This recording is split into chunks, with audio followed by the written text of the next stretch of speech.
Cake pudding একসাথে কিভাবে বানানো হয় এটা অনেকেই জানেন না অথবা শুনলে অবাক হন। তো চলুন তাহলে আজকে দেখিয়ে দিব একসাথে কিভাবে কেক পুডিং বানানো যায়। তো প্রথমে আমি যেটা করছি, আমি 5টা ডিম নিয়ে নিয়েছি। এখানে 5টা ডিমের জন্য পরিমাণ মতো চিনি আমি দিয়ে দিয়েছি আমার স্বাদ অনুযায়ী। আপনারা আপনার স্বাদ অনুযায়ী দিবেন।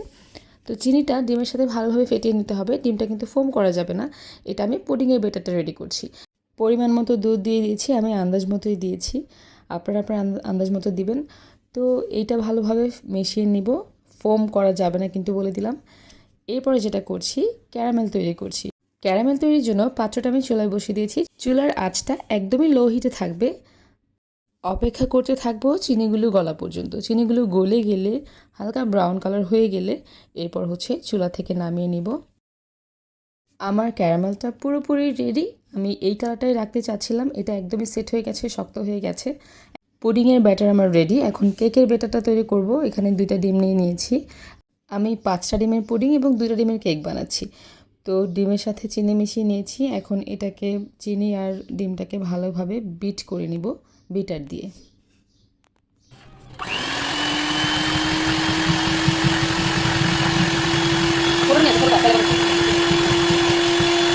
সামান্য একটু তেল দিয়ে দিব।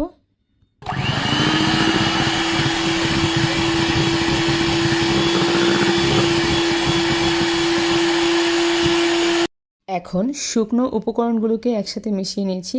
এখানে ময়দা আর বেকিং পাউডার দিয়ে এটাকে হালকা করে চেলে নিচ্ছি, অল্প অল্প করে দিচ্ছি। এইভাবে এক পাশ থেকে ঘুরিয়ে ঘুরিয়ে এটা মেশাতে হবে, নাহলে ডিমের যে ফোম তৈরি করেছি সেটা নষ্ট হয়ে যাবে। তো আমি অল্প অল্প করে দিয়ে এটা ভালোভাবে এভাবে ঘুরিয়ে ঘুরিয়ে মিশিয়ে নিচ্ছি।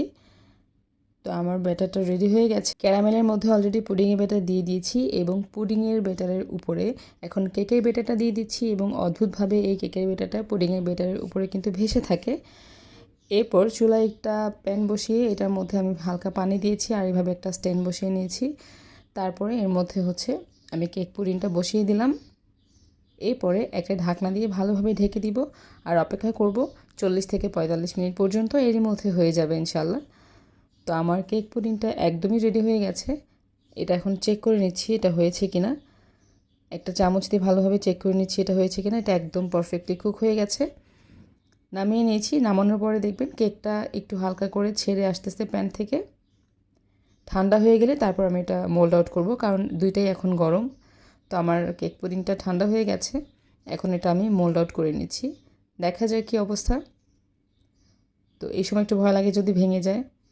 মাশাআল্লাহ, ভাঙেনি, একদম পারফেক্ট আছে। নিচে দেখতে পাচ্ছেন কেক দেখা যাচ্ছে, উপরে পুডিংয়ের লেয়ারটা। পুডিংটা একটু মোটা হয়েছে, কেকটা একটু চিকন হয়েছে, কিন্তু ফোমি হয়েছে। এখন এরপর আমি কেটে দেখাবো পুডিংটা কতটা সফট এবং ফ্লাফি হয়েছে দেখতে পাচ্ছেন। কাটার আগে আমি একটু নেড়ে চেড়ে দেখছিলাম, বাচ্চারা ছিল তাদেরকে দেখাচ্ছিলাম। তো এখন আমরা কেক পুডিংটা কেটে নিব। এইভাবে আলতো করে কেটে নিচ্ছি। পুডিংটা খুবই সফট, কেকটাও সফট। তো কাটতে বেশ আমার কাছে ভালোই লাগছিল, মজা লাগছিল।